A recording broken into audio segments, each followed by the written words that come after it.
Halo apa kabar semua, kembali dengan Putu Reza di Project Review dan di tangan saya sekarang, ya ini dia iPhone 6s.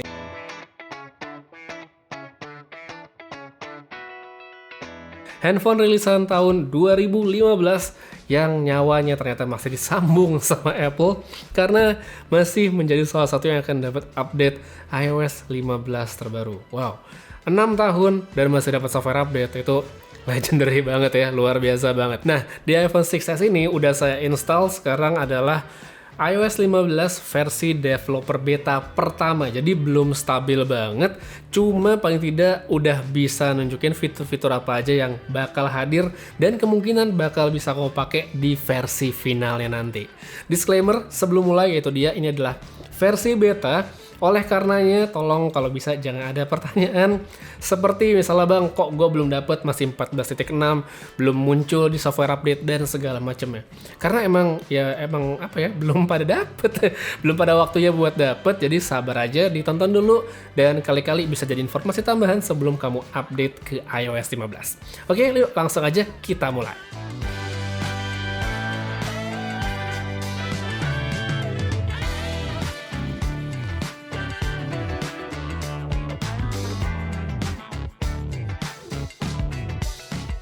Oke, jadi ini dia tampilan depan alias home screen dan seperti bisa dilihat nggak ada bedanya sama iOS 14. Masih ada widget App Gallery alias App Drawer juga. Pokoknya secara tampilan ini nggak ada perubahan. Palingan ya ada wallpaper baru aja sih, itu pun kalau kamu rasa penting. Nah, buat mereka yang ngikutin update tentang berita-berita terbarunya iOS 15, mungkin udah pada tahu kalau salah satu bagian atau fitur yang mendapat banyak update dari Apple tahun ini adalah FaceTime. Ya, di Indonesia nggak banyak lah ya yang pakai FaceTime. Siapa sih yang pakai FaceTime untuk sehari-hari? Tapi ya karena ini ada fiturnya dan mungkin aja ada yang pakai, jadi ya saya infoin. Salah satu yang bisa dibilang highlight adalah spatial audio. Jadi katanya Apple ini kualitas audio bakal bisa lebih oke pas video callan atau teleponan. Tapi di sini saya coba lewat iPhone 6s, saya coba FaceTime Man dan ternyata saya nggak bisa mendengar perbedaan kualitas audio yang berbeda dibandingkan di iOS sebelumnya. Misal saya pakai FaceTime juga di iPhone 12 Pro ini, saya FaceTime di sini. Ya palingan perbedaannya adalah dari segi kualitas mikrofon. Sekalipun saya pakai AirPods gitu ya, itu saya tidak bisa mendengar perbedaannya untuk sementara ini. Padahal ya, kalau kita ngomongin spatial audio itu kan sebenarnya adalah fitur dari AirPods Pro. Jadi kalau kita connect ke sini nanti akan ada muncul tulisannya spatial audio. Nah, sedikit catatan, kalau saya menghubungkan AirPods Pro ke iPhone 6s, opsi spatial audio itu nggak ada. Jadi entah emang spatial audio FaceTime ini nggak ada di iOS 15 untuk iPhone 6s, atau memang karena ada limitasi dari handphonenya yang nggak bisa spatial audio. Itulah kemungkinan kenapa saya nggak bisa mendengar perbedaan apapun selama menggunakan FaceTime di iOS 15. Selain itu untuk portrait mode yang bisa bikin background blur itu juga saya belum bisa mencoba ya, jadi nggak ada opsinya di iPhone 6s. Begitu juga untuk noise isolation ya, itu juga belum ada. Jadi ya entah nggak ada karena ini masih beta dan nanti ada di final. Tapi ya kalau misalnya nanti pun nggak ada ya mungkin kamu udah bisa tahu dari sekarang. Habis itu untuk fitur berikutnya ini udah keluar dari FaceTime, yaitu tentang live text. Ini juga adalah bisa dibilang salah satu fitur highlight dari iOS 15. Dan kabar buruknya, langsung aja nih di depan saya kasih kabar buruknya.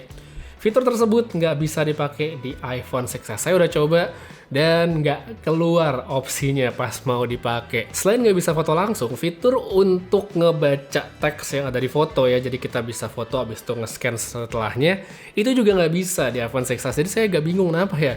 Kayak udah dikasih software update baru, kayak dikasih harapan, wih bakal keren, tapi fiturnya nggak ada, jadi kan kayak kentang gitu lah ya, gimana. Disayangkan pastinya, tapi mungkin ada limitasi dari hardware segala macam, kita nggak tahu. Cuma itu dia, disayangkan sekali. Oleh karena itu, untuk menggantikan saya akan mendemokan ya, memberikan sedikit demonstrasi di sini menggunakan iPadOS 15. Jadi saya udah install di iPad Pro saya yang lama ini kan, tuh kameranya masih satu.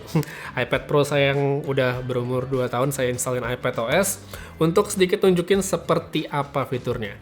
Dan buat yang minta dibahas juga iPadOS-nya untuk sementara nanti dulu ya. Karena iPadOS 15 ini adalah salah satu yang bisa dibilang sangat tidak stabil, banyak banget bug-nya, jadi nanti aja diomongin ya. Oke, jadi untuk cara pakainya sendiri sebenarnya tuh ada 2 untuk live text. Yang pertama adalah dengan mengarahkan langsung ke objek dan langsung di-scan, itu persis banget kayak demonya Apple kemarin pas acara. Cuma saya coba di sini belum muncul baik itu di iPhone 6s maupun di iPadOS.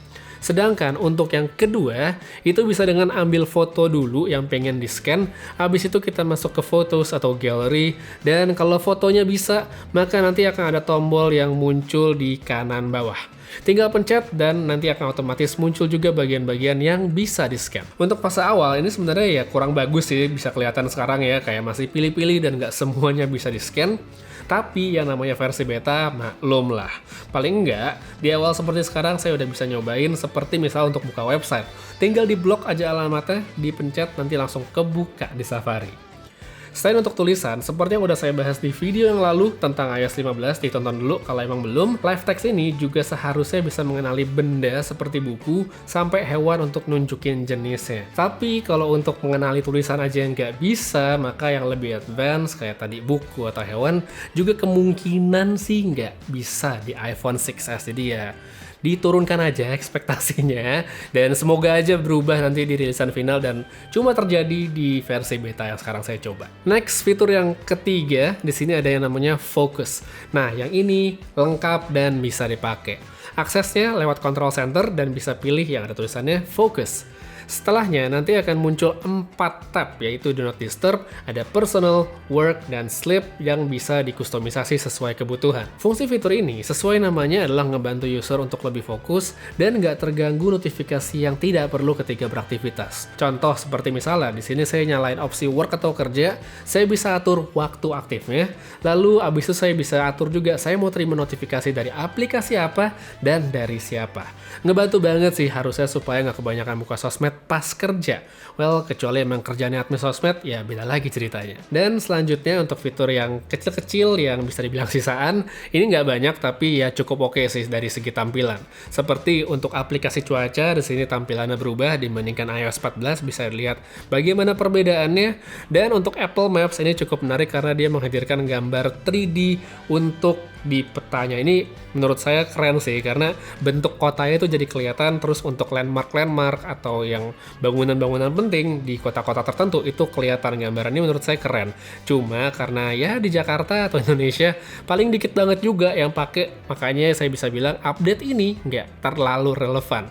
Ya gimana mau relevan? Jakarta aja nggak muncul kotanya kayak gimana. Jadi kesimpulannya nih untuk iPhone 6s, walaupun kelihatannya kayak hype ya kemarin pas abis dikasih pengumumannya, wih keren nih iPhone 6s dapet iOS 15, tapi ternyata setelah download developer betanya saya bisa dibilang cukup kecewa karena fitur-fitur highlightnya itu malahan nggak bisa dipakai kecuali fokus yang emang ada. Tapi untuk live text sementara sih saya belum bisa menggunakannya di iPhone 6s lewat developer beta yang pertama. Jadi cukup disayangkan, entah emang nggak ada limitasi hardware dan software, atau belum aja dimasukin, nanti baru ada di update-update selanjutnya. Bakal saya omongin lagi nanti kalau udah ada kelanjutannya. Dan buat yang mungkin bakal nanya gimana performanya setelah pakai iOS 15 di iPhone 6s, ya seperti yang tadi udah disclaimer ya, ini kan software versi beta, jadi pastinya bakal berbeda banget dengan software yang bakal kamu terima nanti pas udah official release. Kapan official release-nya? Ya masih lama, masih berapa bulan dari sekarang, jadi tungguin aja nanti ada iPhone baru. Nah itu dia, iOS yang baru juga bakal rilis bersama dan bisa kamu download, dan pastinya bakal berbeda banget performanya dibandingkan developer beta yang pertama kayak sekarang. Jadi ya informasi yang kamu terima di video ini disimpan aja buat buat bahan referensi, dan mungkin juga bisa buat pertimbangan bagi mereka yang lagi kepikiran nih untuk beli iPhone 6s gara-gara dapat iOS 15. Oke, jadi kayaknya segitu aja dulu ya untuk ngomongin iOS 15-nya di iPhone 6s. Nanti kalau udah ada update buat iPadOS yang lebih stabil dan segala macamnya, ini juga bakal saya bahas lagi, tapi ya nanti aja karena sekarang masih berantakan banget, parah banget. Jadi untungnya ini di iPad lama, bukan di iPad baru. Kalau di iPad baru saya pasti bakal nyesel karena banyak banget bug-nya ya. Oke, sampai sini dulu. Terima kasih banyak nonton sampai habis. Putri Reza pamit. Sampai ketemu lagi di video berikutnya. Jaga kesehatan selalu, dan seperti biasa, have a nice day.